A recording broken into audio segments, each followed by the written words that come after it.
नमस्कार और आप सभी लोगों का स्वागत है अपने इस यूट्यूब चैनल में जिसका नाम है कंप्यूटर जी। और अभी के लिए हम देख रहे हैं अपने कंप्यूटर से जुड़े 1000 महत्वपूर्ण एमसीक्यू क्वेश्चन, जिसमें 325 क्वेश्चन तक हम देख चुके हैं। अगर आपने ना देखे हों तो आप डिस्क्रिप्शन में जाकर प्लेलिस्ट देख सकते हैं, वहाँ पर सारे क्वेश्चन आपको लाइन बाय लाइन मिल जाएंगे।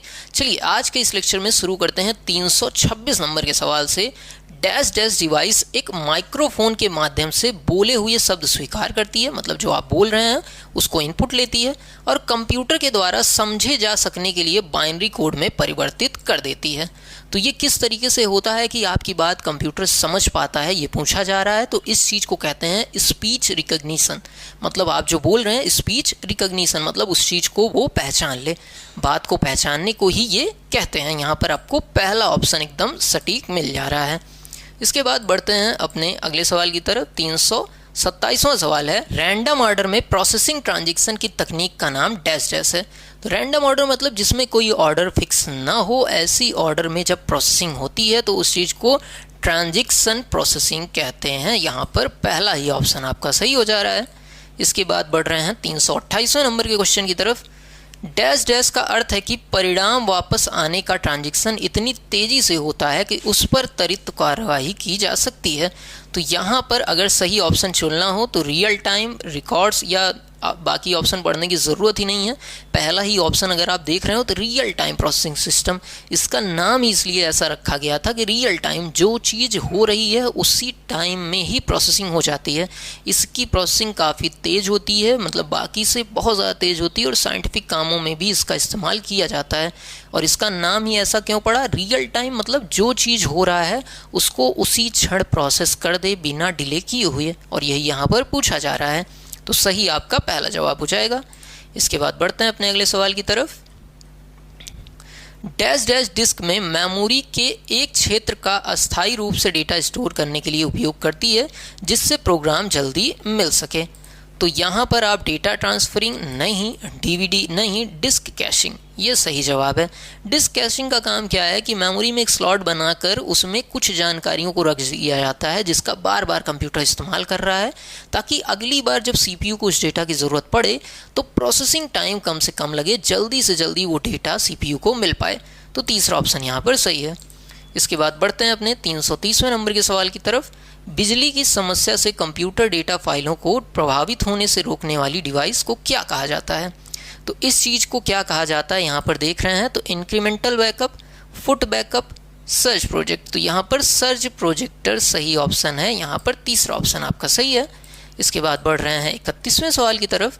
कोई भी टेक्स्ट जिसके द्वारा एंटर किया जा सकता है तो वो एक आपका टेक्स्ट डॉक्यूमेंट ही होगा, यहाँ पर तीसरा ऑप्शन सही है। अगले सवाल की तरफ बढ़ते हैं जो 332वां सवाल है। किस प्रकार के प्रोग्राम टेक्स्ट और ग्राफिक्स दोनों युक्त प्रोफेशनल दिखाने वाले डॉक्यूमेंट्स प्रदान करता है? तो यहाँ पर आपको डेस्कटॉप पब्लिशर पे टिक कर देना है, तीसरा ऑप्शन एकदम से सही है। बारी है 333वें नंबर के सवाल की। कॉलम तथा रो का इंटरसेक्शन अक्षर और संख्या है। तो यहाँ पर आपका देखिए, जब कॉलम और रो इंटरसेक्ट करते हैं तो उसका जो अक्षर संख्या है वो सेल एड्रेस होती है। यहाँ पर चौथा ऑप्शन सही है। जैसे आपको कोई एड्रेस लिखना हो तो आप C7 लिखते हैं या H12 लिखते हैं, तो अक्षर और संख्या उसमें मिली हुई रहती है। बढ़ते हैं अपने अगले सवाल की तरफ। 334वां सवाल है हमारा। DBMS द्वारा सर्वाधिक समर्थित मानक क्वेरी भाषा क्या है? तो सबसे ज़्यादा समर्थित जो क्वेरी भाषा है वो SQL है, स्ट्रक्चर्ड क्वेरी लैंग्वेज। आपने कहीं ना कहीं सुना भी होगा, यहाँ पर तीसरा ऑप्शन आपका सही है। इसके बाद बढ़ते हैं अपने 35वें क्वेश्चन की तरफ। निम्नलिखित में से कौन सी कंप्यूटर को उपयोगी बनाने वाली 3 मौलिक विशेषताएं? तो कंप्यूटर को उपयोगी बनाने वाली विशेषताएं हल्का, सस्ता और मजबूत। हल्का, सस्ता और मजबूत तो कुछ भी हो सकता है, तो ये तो कोई विशेषता नहीं है। गति मतलब स्पीड, जो रिलेबिलिटी है उस पर, और स्टोरेज कैपेसिटी, ये सबसे ज़रूरी चीज़ें होती हैं। तो यहाँ पर दूसरा चीज़ सही है, जिसके कारण कंप्यूटर इतना ज़्यादा प्रचलित धीरे धीरे होता गया। इसके बाद बढ़ते हैं 336वें नंबर के क्वेश्चन की तरफ। निम्न में से कौन सा ग्रुपवेयर का एक उचित उपयोग है? तो ग्रुपवेयर का सबसे उचित उपयोग यहाँ पर क्या है? एक टॉप सीक्रेट प्रोजेक्ट, एक हार्डली क्वालिफाइड प्रोजेक्ट, एक व्यक्तिगत कर्मचारी प्रोजेक्ट, एक टीम प्रोजेक्ट। तो ग्रुपवेयर की बात की गई है, ग्रुप का मतलब ही होता है टीम, तो यहाँ पर आपका चौथा ऑप्शन एक टीम प्रोजेक्ट सही हो जाएगा, चौथा ऑप्शन। इसके बाद बढ़ रहे हैं अपने 37वें क्वेश्चन की तरफ। डेटाबेस प्रबंधन सॉफ्टवेयर जो डेटा को store, update, dash retrieve, report व प्रिंट करने के लिए उपयोग होता है, तो इस चीज़ को आप मैनिपुलेट कह सकते हैं। यहाँ पर पहला ऑप्शन आपका सही हो जाएगा। इसके बाद बढ़ते हैं अपने 338वें नंबर के क्वेश्चन की तरफ। निम्न में से कौन सा ऑपरेटिंग सिस्टम का कार्य नहीं है? तो ऑपरेटिंग सिस्टम का इनमें से कौन सा कार्य नहीं है? एप्लीकेशन सॉफ्टवेयर के लिए सेवाओं को क्रियान्वित करना और उपलब्ध कराना, कंप्यूटर के संसाधनों का प्रबंध, ये भी है, एक यूज़र इंटरफेस की स्थापना, ये भी है, एक वर्ड डॉक्यूमेंट फॉर्मेटिंग, ये आपका जो है ऑपरेटिंग सिस्टम का कार्य नहीं है। तो यहाँ पर चौथा ऑप्शन आपका सही हो जाएगा कि ये तो आपका वर्ड प्रोसेसिंग नहीं है। बाकी सारे काम देखिए, ऑपरेटिंग सिस्टम का काम क्या है? सिस्टम को ऑपरेट करना, इनपुट आउटपुट डिवाइस या जितनी भी हार्डवेयर डिवाइस हैं उनको हैंडल करना, तो ये कार्य उसके अंतर्गत नहीं आता है। इसके बाद बढ़ते हैं 39वें क्वेश्चन की तरफ। निम्न में से कौन सा विंडोज़ नेट सर्वर का वर्णन करता है? तो विंडोज़ नेट सर्वर का वर्णन कौन सा करता है? या नेटवर्क जटिलता के विभिन्न स्तरों के लिए तैयार किया जाता है, तो यहाँ पर पहला ही ऑप्शन आपका सही है। इसके बाद बढ़ते हैं अपने 340वें नंबर के क्वेश्चन की तरफ।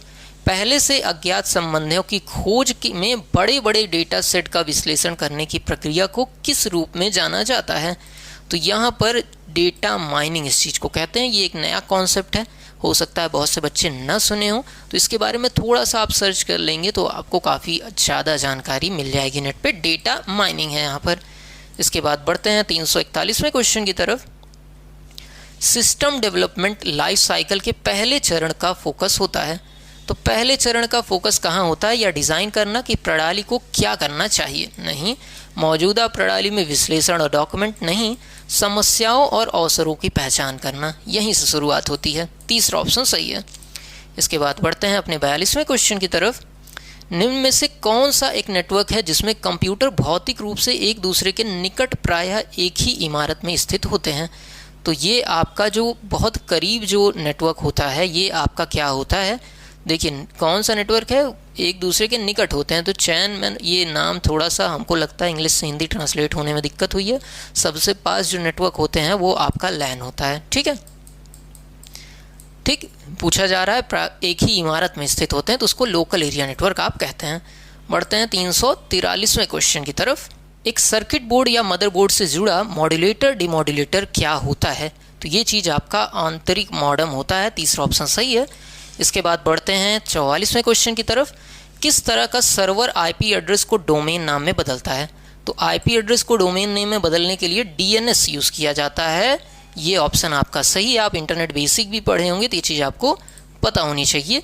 45वां क्वेश्चन है, ओएसआई मॉडल में डेटा का रियल प्रसारण परत के द्वारा किया जाता है। तो डेटा का जो प्रसारण होता है वो फिजिकल लेयर में होता है। टोटल 7 लेयर होती हैं, फिजिकल लेयर में होता है। 7 लेयर के नाम क्या है? Physical layer, data link layer, network layer, transport layer, session layer और उसके बाद एप्लीकेशन लेयर। ठीक, बढ़ते हैं 46वें क्वेश्चन की तरफ। निम्न में से कौन सा लैपटॉप कंप्यूटर के बारे में सत्य नहीं है? तो लैपटॉप कंप्यूटर के बारे में सत्य नहीं है, तो वो एक पीसी से नहीं कनेक्ट किए जा सकते। तो ये तो कनेक्ट किया जा सकता है, बहुत बेसिक चीज़ है, तो ये गलत हो जा रहा है। इसके बाद आपका 47वां क्वेश्चन है, एक CDRW पर आप कर सकते हैं। तो CDRW पे आप क्या कर सकते हैं? तो यहाँ पर अगर ऑप्शन में देखें तो इन्फॉर्मेशन पढ़ना, लिखना और फिर से लिखना। तो RW का मतलब यही है, रीराइटेबल। ठीक, तो यहाँ पर चौथा ऑप्शन आपका सही है। इसके बाद 48वां क्वेश्चन आ जाता है, कंप्यूटर शब्दावली में इन्फॉर्मेशन का अर्थ है। तो इन्फॉर्मेशन का क्या अर्थ होता है? तो जो आपकी उपयोगी डेटा होते हैं वो इसके अंतर्गत आते हैं। तो यहाँ पर दूसरा ऑप्शन सही है। फिर बारी आती है 49वें क्वेश्चन की। एक तस्वीर एक डिजिटल कैमरे से लिया गया है और उचित रूप से प्रोसेस किया गया है, चित्र का रियल प्रिंट माना जाएगा। तो रियल प्रिंट चित्र का क्या माना जाएगा? जो आपको आउटपुट मिलेगा, यही रिजल्ट ही तो होता है जो माना जाता है। इसके बाद आपका आज का देख रहे हैं आखिरी सवाल, और यहाँ तक पहुँचे हैं तो वीडियो को लाइक बिल्कुल कर दीजिएगा, शुरू में मैं नहीं करता हूँ। आउटपुट क्या है? तो आउटपुट क्या होता है? जो रिजल्ट प्राप्त होता है उस चीज़ को आउटपुट कहते हैं। डेफिनेशन ही यही है। आउटपुट क्या है? Result provided by processor. Option में देखिए तो आपको मिल जाएगा प्रोसेसर यूज़र को जो देता है। यहाँ पर चौथा ऑप्शन सही है। तो ये आज के 25 सवाल थे जो हमने डिस्कस किए। उम्मीद करते हैं आपको पसंद आए हों। मिलते हैं अगले लेक्चर में, तब तक के लिए नमस्कार, जय हिंद।